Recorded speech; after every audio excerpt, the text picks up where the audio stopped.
thought this would make me a little more like dark and mysterious. No, It just makes your head looks huge.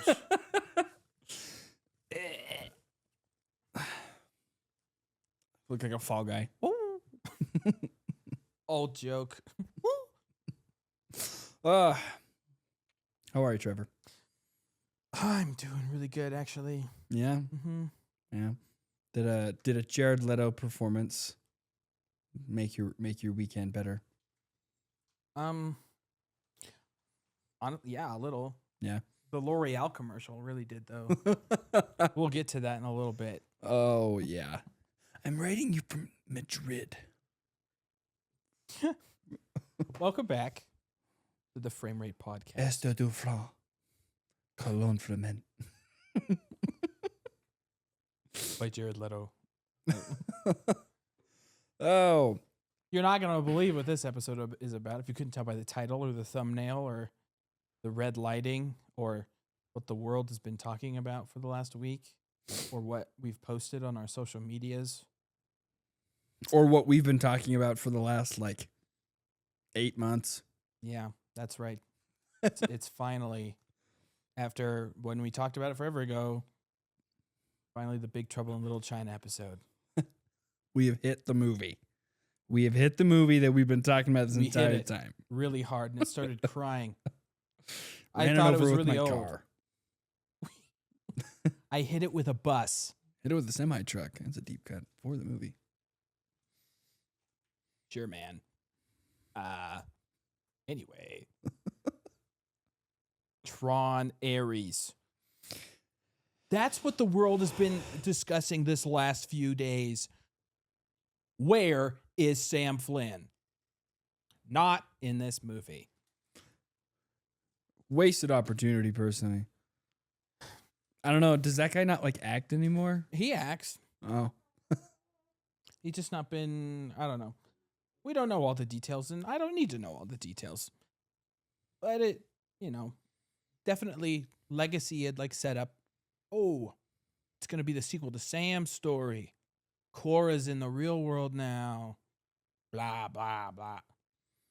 Nah. Yeah, so we're talking about Tron Ares. This movie was wonderful. If you enjoyed if you enjoyed real humans talking like they're robots. Not even just the ones that are And programs. then robot humans talking like they're normal people. Yes, we're going to go over everything. We've got the good and the bad. The great even. Well, what did you like about it, Trevor? Well, not to sound like when we were talking about the Star Wars sequels, but it's pretty much the same thing. Yeah. This movie is gorgeous. This movie is so pretty. But I will say, not the greatest cinematography in the world. No. There were definitely some camera shots that was eh. Well, and there was a lot of awkwardness to it. I don't know. Basing off of Tron Legacy, because that's the last modern take on Tron that we have. We knew that the actors were pretty limited in their movement because of the suits. Yet somehow, to me, they seemed like they had way more mobility in Tron Legacy than they did in this one. Well, it didn't seem like they were able to have as much motion in this one. Well, I would think, at least for the programs that are in Tron Ares, the ones that to come out of the. Hang on, we haven't even done this. Spoiler warning for Tron Ares. Yeah. If you haven't seen this movie yet, you probably shouldn't have clicked on the we're thumbnail. We're going to spoil this movie for you. But before you continue on, if you don't want this spoiled, pause this movie and then get IMAX tickets. You may wonder, I haven't heard the greatest reviews for this movie. Why would I spend money on IMAX tickets to go? Because it's beautiful. It will be better that way. This movie is meant to be seen on the biggest screen possible. Yeah. Yeah. One, and the colors and everything that IMAX brings out is much better than regular movie theater. Yes. So now that that's out of the way, I only say that mainly because of the scenes where they're running and they're like, Yeah. Athena running up. they're Tom Cruise just wished. not even that. They're like, it's the cop from Cloudy with a Chance of Meatballs. I would, again, like what I was saying. Trotting. Tronin. I think because the programs in Dillinger's grid were made to be soldiers, and so they have like heavier armor on. Like you could tell they were definitely like bulkier, had like actual like hard pieces to it, rather than in Legacy, because of who Kevin Flynn was. He made all of the programs wear motorcycle suits. Yeah. So those obviously aren't the most mobile things in the world, but they're more mobile than armor. Well, it just not even from like an in-universe. It just seemed like the actors themselves didn't have as much like free range, and that I guess was something that I was really hoping that we would have seen more of. Right? Because that's one of the things that I enjoyed the most about Tron Legacy is like had I not like been told by you and had to go back and watch like other explanations of it about the light packs and how they had like minuscule like room to move before everything broke. They hide that very well when they move around and stuff, right? Yeah. But in this one, it just seems like it's very clunky. Yeah, I think, I don't know. They're all wearing like Doc Martens. Like there's probably the in-universe explanation you could give with like, oh, they're AI that are still learning and like they don't move like humans do because they like haven't learned humanity like the programs in the Tron grid and Tron Legacy and blah blah. But I'm not trying to get into the nuance of all of that. But I guess to keep talking about what we liked about this movie, you know, there's the standard things. You know, the visuals, like we already talked about. ILM killed it. This movie was incredible visually. Oh my gosh. And Nine Inch Nails also killed it. Well, I'm going to put an asterisk in that. It was beautiful visually only when they were in the grid. Yes. Everything in the real world. Elements of the grid. Yeah. Everything that was like, I would say the real world shots were actually the low points of the movie. Like every time especially when you were in the grid and then it brought you back out to the real world, I was so disappointed. Like, stop doing this. I don't care about any of this storyline. I don't care about Evan Peters and his teenage angst. Like, I just want to see So, but within Dillinger's grid with like the reds and oranges, that was gorgeous. Mm-hmm. It's beautiful. It's definitely, and you know, obviously the best the grid has ever looked. Yeah.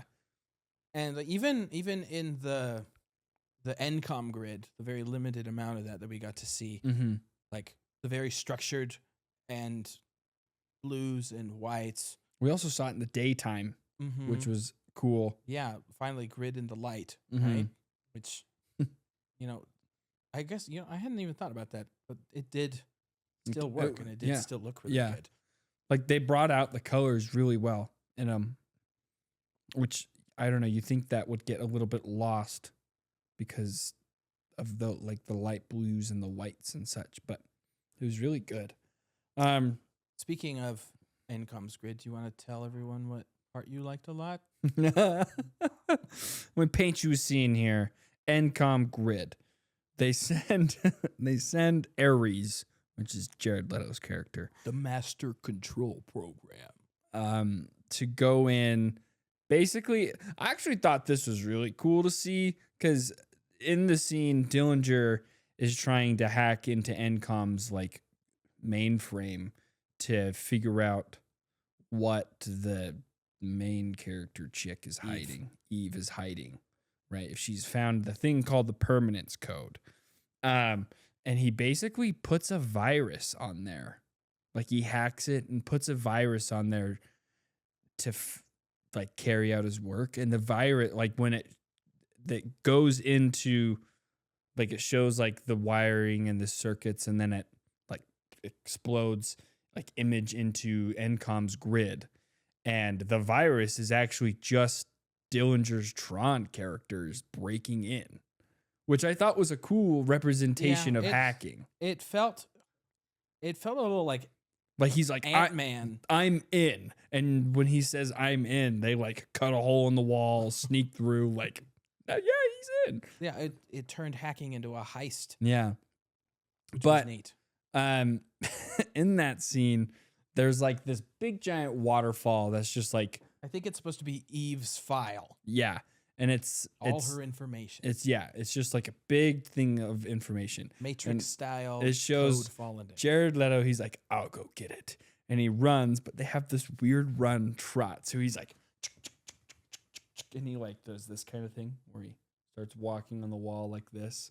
And he enters into this like waterfall thing. And all of the information is going all over him. And he just goes, oh.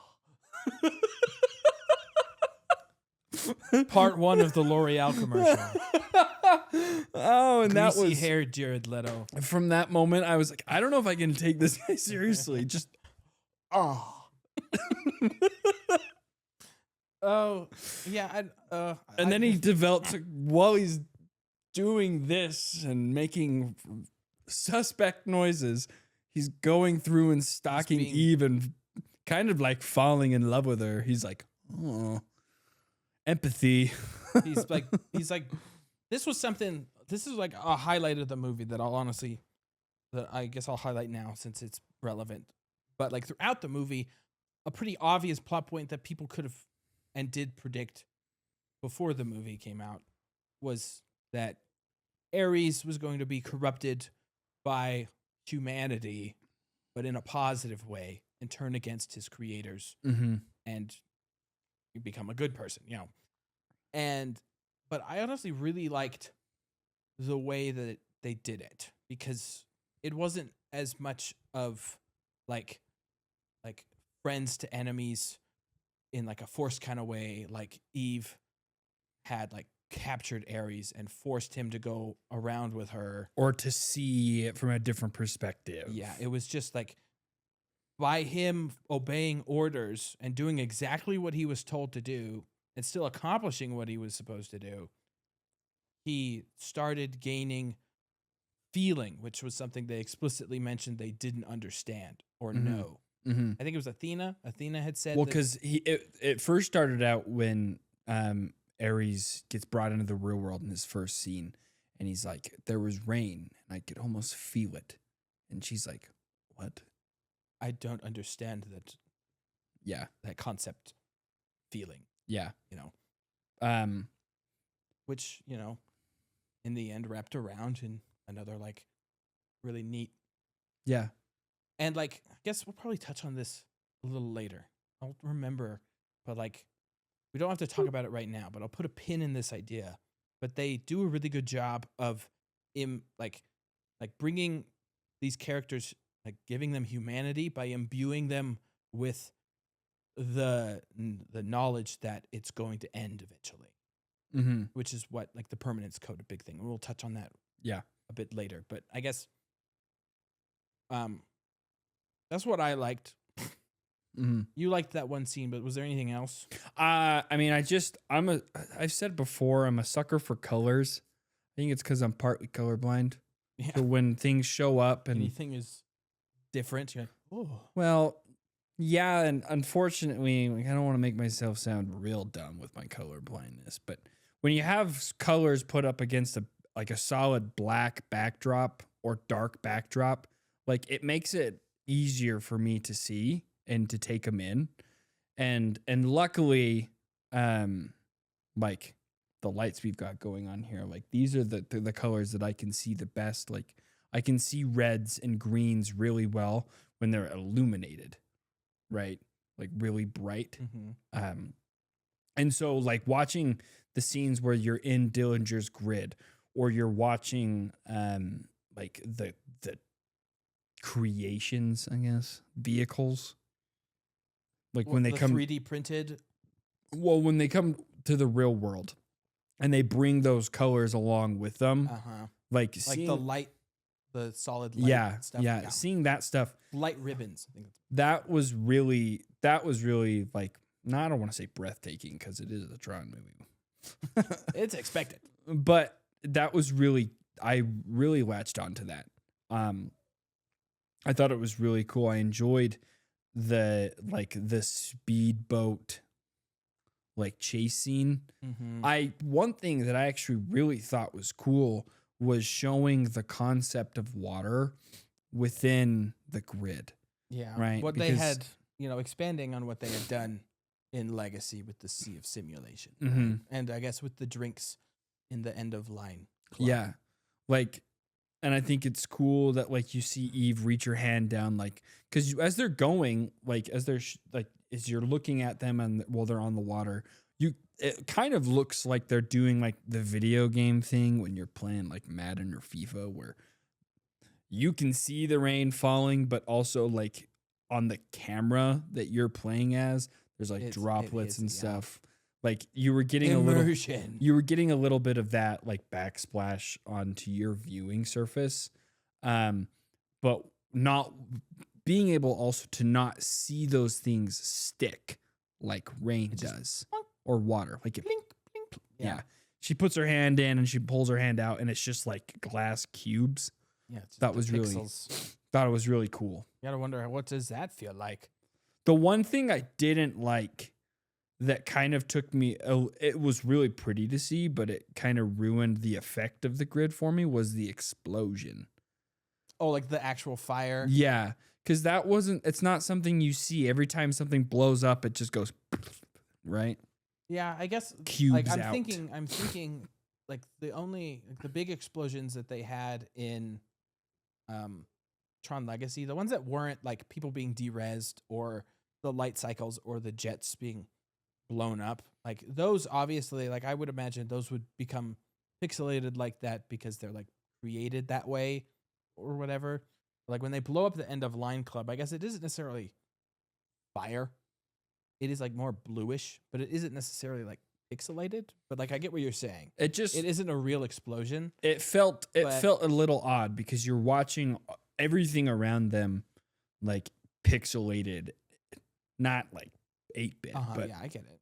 You're watching all of that stuff and you're seeing like the ribbon lines and all that, and then all of a sudden there's real fire, real explosion. You're like, for me, just kind of like, it didn't throw me, right, in a way, but it made me kind of be like, what I would imagine is that it felt a little out of place. I would bet that in the previs for that explosion, they had maybe tried it, but I would think, just in my head, like if they were to really go deep into making it look like it was like a pixelated explosion, it might look too like Lego movie-ish, Yeah.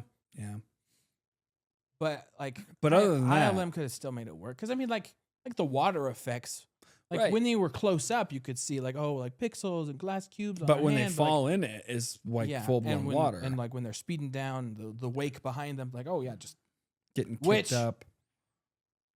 Like the wide shot of them speeding down and the wake shooting up. Yeah, and like the lights catching it as it went across. Like, that hooked me. Yeah, I thought that was real good. That made me really sad that was the only like real look into more of the grid outside of their like strongholds. Yeah. Right? Whatever the bunker that they had Ares in and all of that. Yeah, it didn't feel as much of like a community or a civilization like the other one did.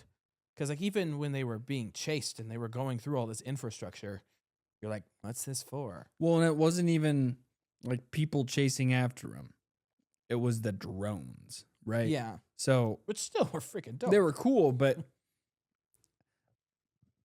I would have liked to see more of the grid. Yes. That's definitely a complaint that is definitely everywhere. Mhm. I definitely, I'm saying definitely a lot. I would agree with. Well, and we said that as we There's- came out of the Yeah, theater. there was just too much real world. The whole like I get it. the grab of the Tron franchise was the grid. Yeah. That's A digital What- frontier. yeah, it's what got people to continue watching it, and it's what rehooked people into making Tron Legacy a cult classic. Because I guess I'll just flat out say that Tron Ares has lots of flaws, but I believe that society will treat it exactly the same as they treated Tron Legacy. I would agree. It began as being ripped into by critics and probably fans as well. But today, everyone loves this movie. Yeah, well, and that's something that And I still recognize the people flaws. are pretty hard on movies nowadays when they're not Avatar and Marvel. Yeah, like when they're gonna go really deep on CG and they're gonna have like 3,000 CG shots in a movie. Well, You're and expecting that kind of quality. even still, I feel like the CG on this movie is actually really good Oh yeah, I think it's compared to a lot of Disney's recent projects, aka Snow White's dwarves. or Marvel. Like, this stuff was really good. I remember seeing all that stuff, and like, because we talked about when we watched the Tron stuff, how the visuals aged very well and they looked really real. They looked even more real in this one, Mm-hmm. like especially with like the tank and like the cool X-wing fighter things. Yeah, Like they looked really real. yeah. Those, I think that is definitely like a positive of them going to the real world as much is like being able to see how the technology Interacts. of Tron interacted with Yeah. the planet. But like I will say again, like I said to you, I don't remember if I said this to you right after the movie or if I like whispered it to you in the theater, but like it was never daytime Mm. in the real world. It was always dark in San Francisco. Yeah. I'm pretty sure it was in San Francisco. They never outrightly specified what city it was taking place in, but NCOM was in San Fran in Tron Legacy, so I'm just assuming that it's still there. Well, I'm going to assume so too, because when Ares comes to the real world from the OG grid, he comes out of Flynn's. Right, Like and that's in San Francisco. You're So- right. Confirmation.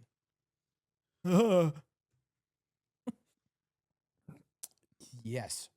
Oh, I had a question, but it just escaped me. Yeah. I guess that was stuff that I really enjoyed. We could go into things I didn't enjoy. Number one, although I'm very grateful that he was the reason why this movie was made, Jared Leto will always receive complaint from me because he's not a good actor. He's not But what a great person. I will say, But this movie actually played very well to his strengths because it's a human.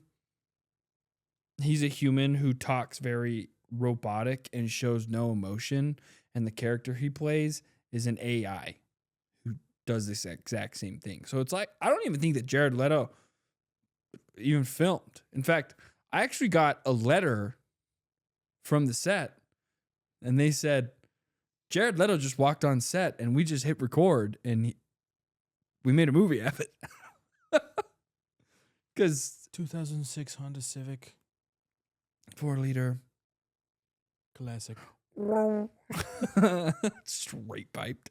Yeah. I Get a load of this guy. hey, that guy looks really cool. I don't remember what the exact line was, but that was really funny. I'm pretty sure it was get a load of this guy because they're walking in and he just is like, get a load of this guy. I laughed I felt so stupid because not a single person in that theater thought that was so it's such funny. a quiet line. Like I'd believe that no one else in the theater heard it but us. It's true. We definitely listen for those kind of things. But wow. I laughed so loud, and I turned around and looked at Trevor, and Trevor was like slightly chuckling. And that no one in the theater was even like, I was by far the loudest person there. I felt so dumb. I was like, just going to hide away my jacket. So, like, Oh.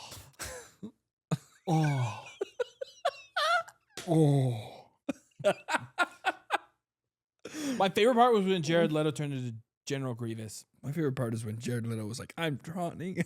I can't say that with a straight face.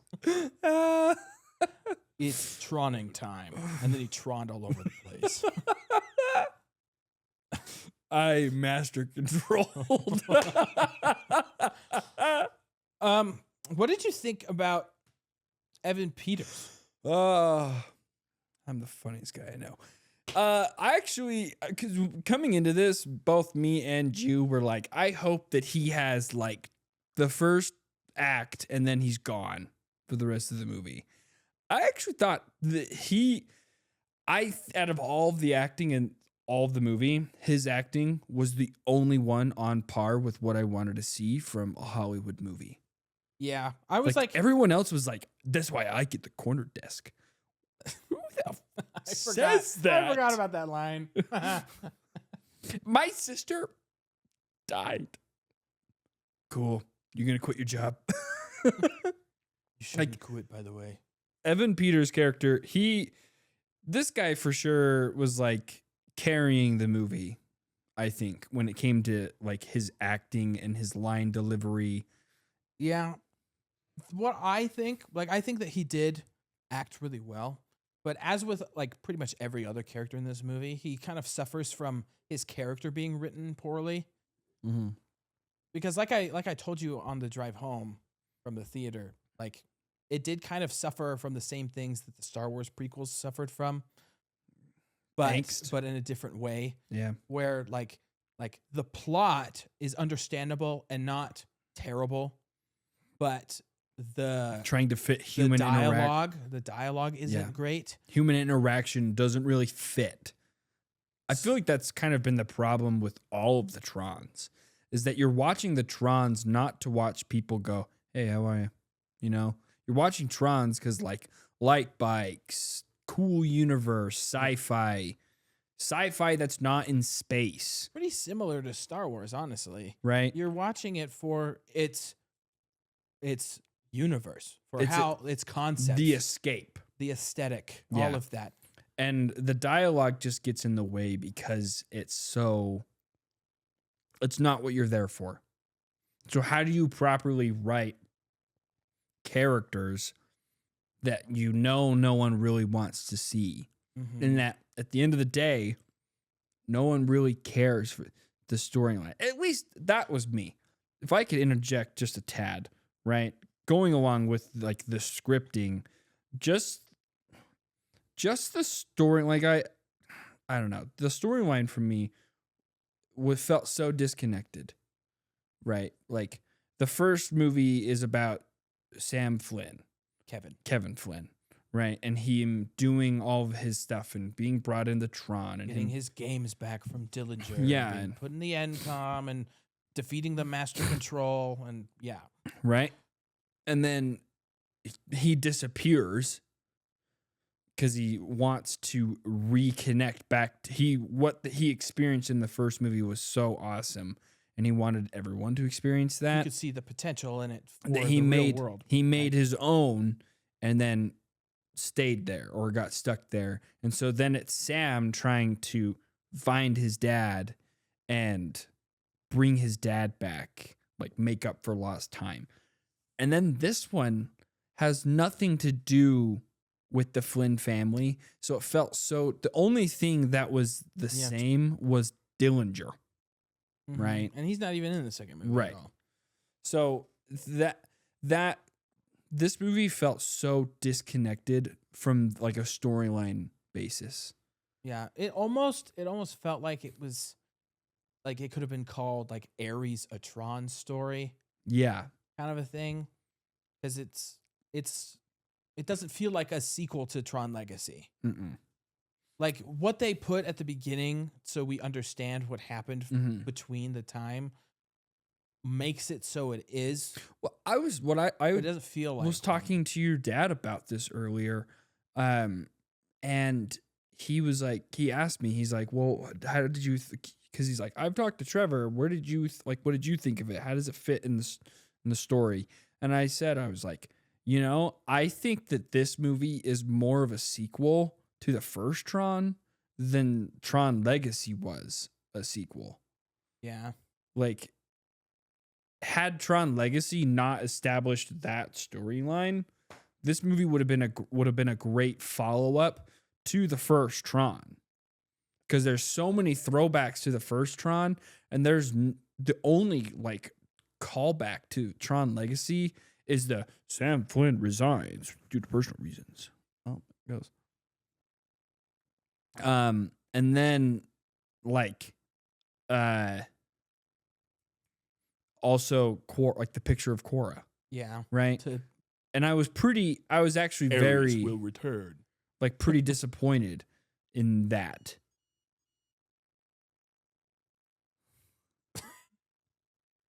The grid. One moment, please. Fix it.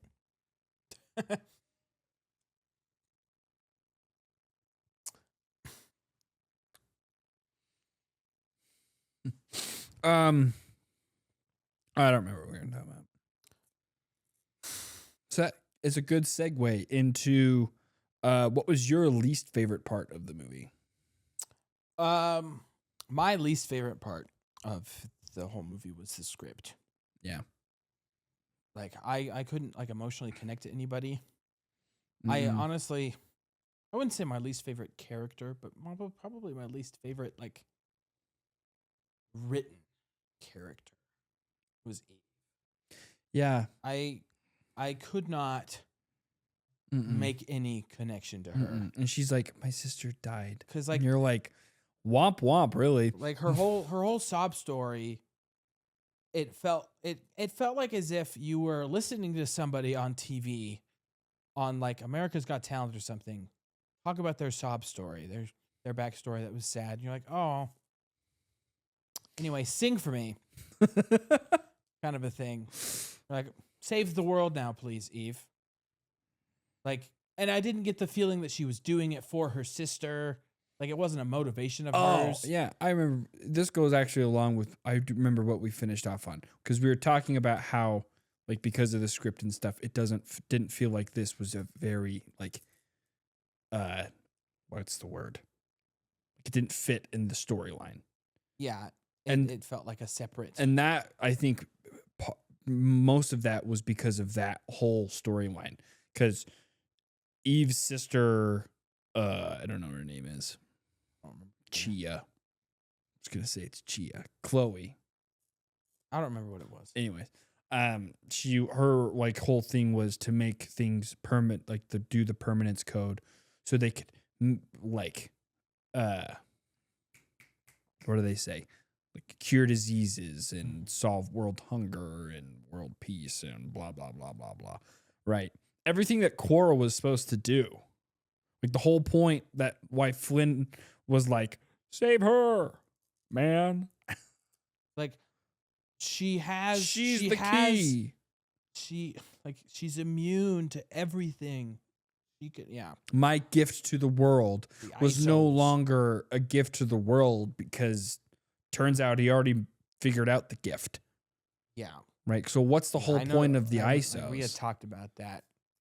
That like it felt like it did kind of like, even though it didn't explicitly retcon Korra, it retconned Korra's purpose, which in a way retconned Kevin Flynn's motivations from Tron Legacy, Yeah. which I didn't appreciate. Which kind of maybe I'm- retcons the whole Tron Legacy, like the whole point of having Tron Legacy as a Yeah. movie. And like, I hope I'm not like reading too much into it.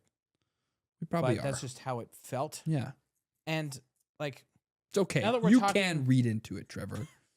We I know how to read. We paid money for this, and we were disappointed.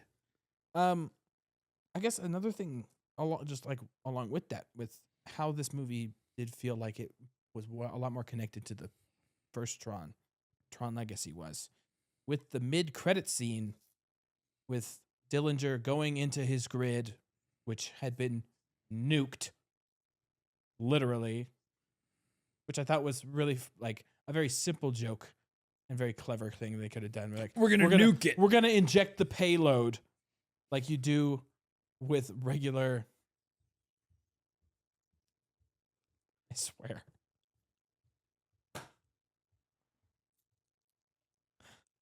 Brother.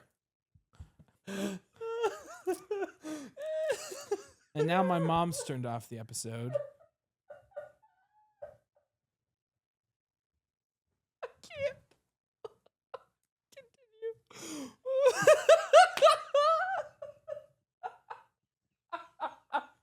Anyway. It happened, I think, 3 times in this movie where they nuked a grid. What was interesting?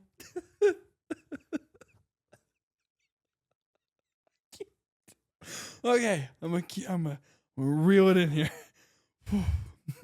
You cannot rely on me to lock in at all. That's on me for thinking I could say inject the payload and be fine. That's my fault. Okay, but anyway, Dillinger. We're here. Dillinger appears in his grid, his nuked wasteland, and because he has been digitized, he gets a disc, which is the whole thing that's been established in Tron.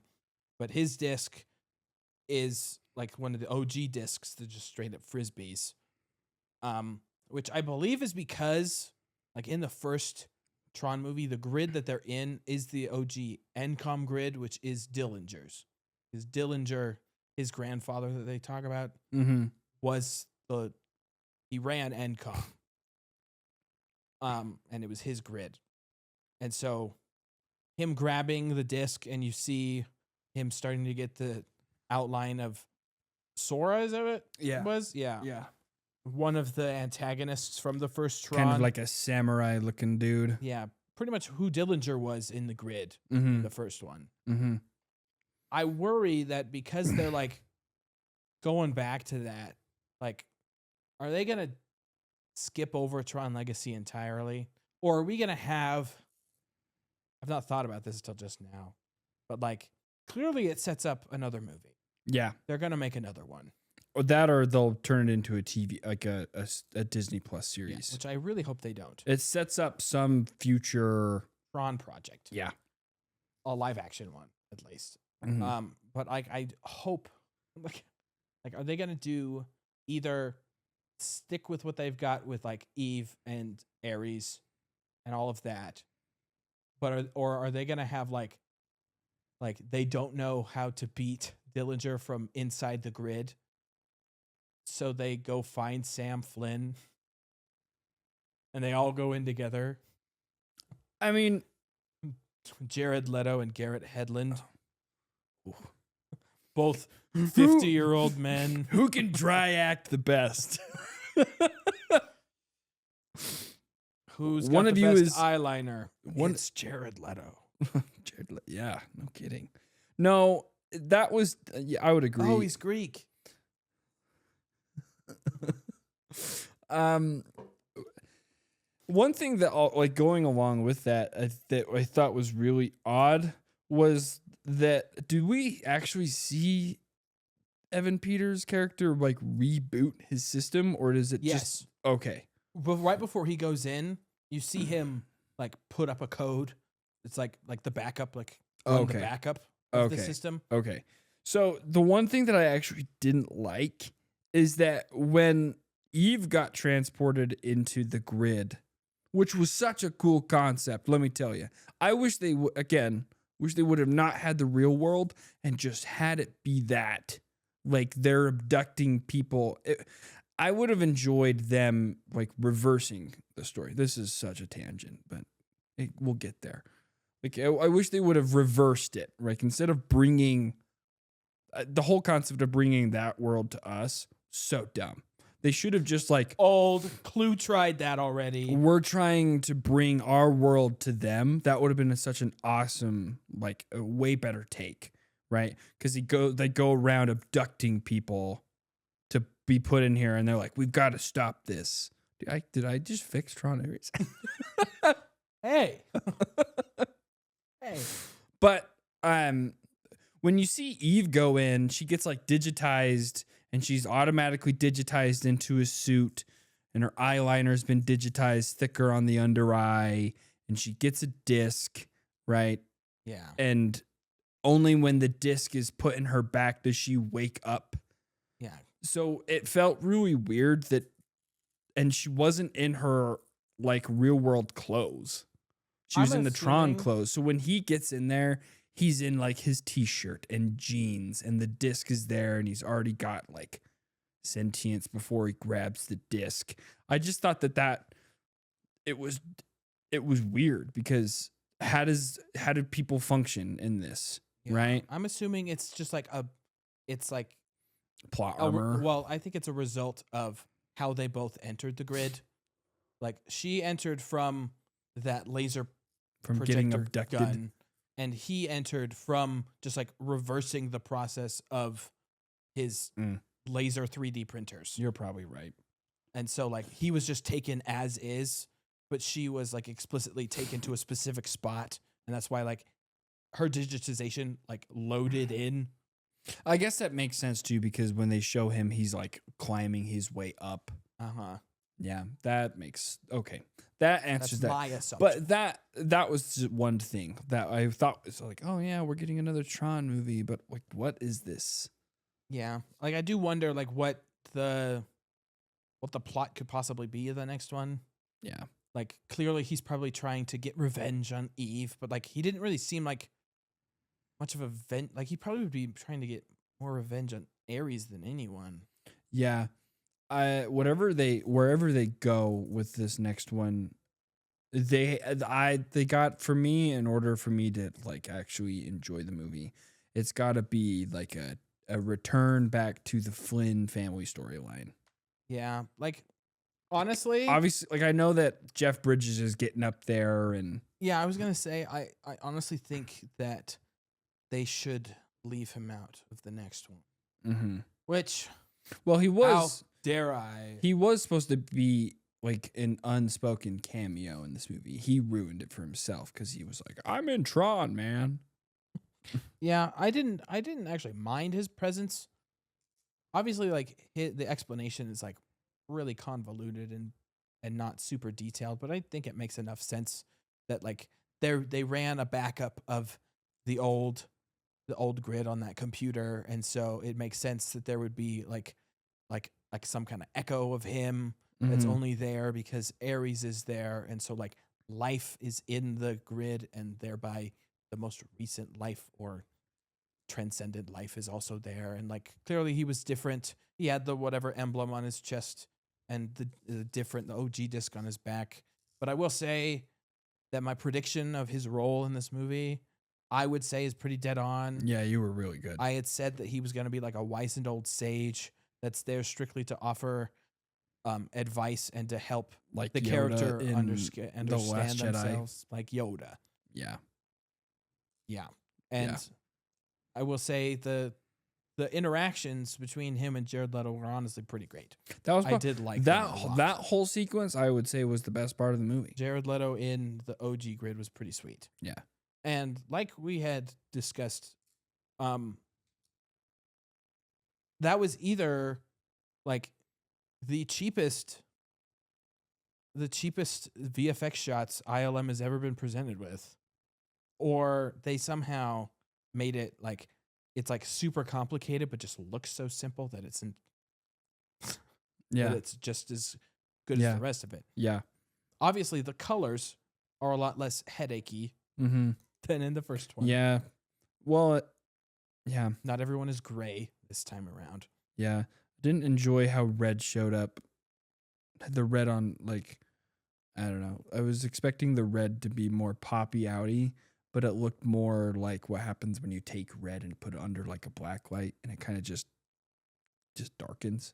Mm-hmm. That was the only thing that I didn't enjoy, because I was really excited when like they show him like fall out of the building and he like is rolling down and stuff. I was like, oh man, like Technicolor, right? Like Whoa, the red, hand painted. the red is gonna be like fluorescent, and it Do you wasn't. think that they hand painted it? No. But do you think that they brought that up? That Probably. they tried? Probably. Like went to their VFX supervisor. They're like, should we hand paint this? And they were Is that like, possible? we're Actually, ILM. No. we invent new ways of doing VFX. I'll hand paint your face. But other than that, like that's kind of all I have for the movie. It was good. It wasn't like, Yeah. There were definite flaws that I would say that like bring this movie down, but it is very much the same with Tron Legacy. Yeah. It has plot and dialogue flaws, yeah.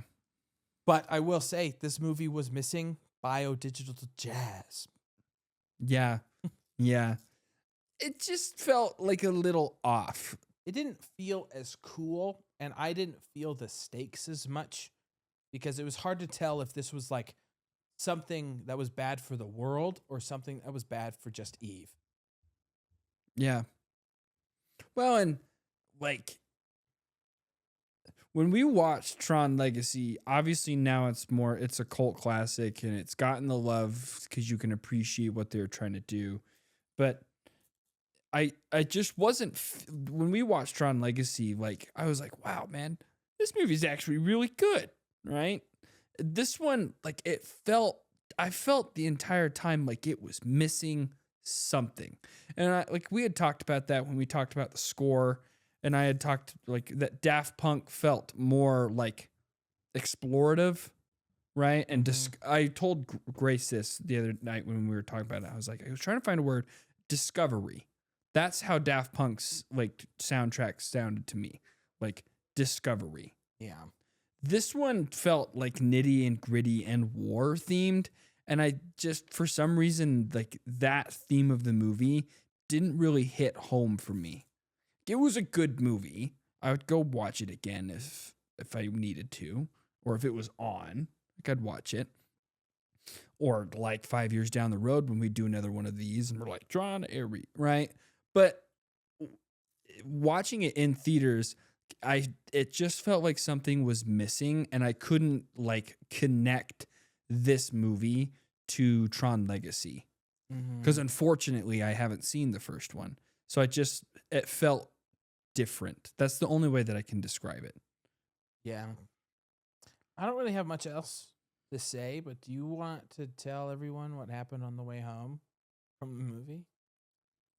What? I can't remember. You remember what pulled up next to our car? Oh my gosh. We were in Tron. Sure felt like it. Yeah. So me and Trevor are driving home. The movie ends with a giant tank going through the city, right? Running cars over and stuff. And so me and Trevor are driving home, and we're stopped at this stoplight, and this like big giant like police armored vehicle rolls up just right next to us, and there's like two people jaywalking across the road, and they're like, you know, we can arrest you, right? And so they start running, and this truck, it's like twice the size of my car, is like and drives off, and then a motorcycle that's like lit up just like a Tron bike's like, yow. Like, we're watching the last act. whoa. Yeah, that was wild. I totally forgot about that. You want to give you a ticket? Me and you were like, whoa. Search and rescue. Like, what happened? Yeah, that is Tron Ares. Mm-hmm. I would give it a 6.5. I've been thinking on it. I'm not doing it. I'm not either.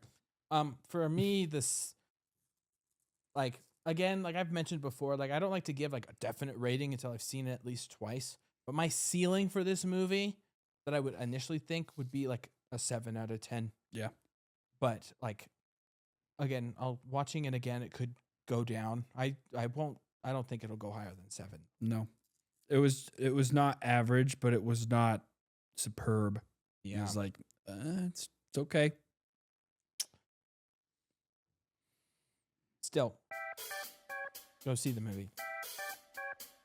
Disney, if you're watching this, send us Tron merch. Sponsor us. Send us to a premiere. I don't know. Get us an exclusive with Jared Leto. Inject the payload.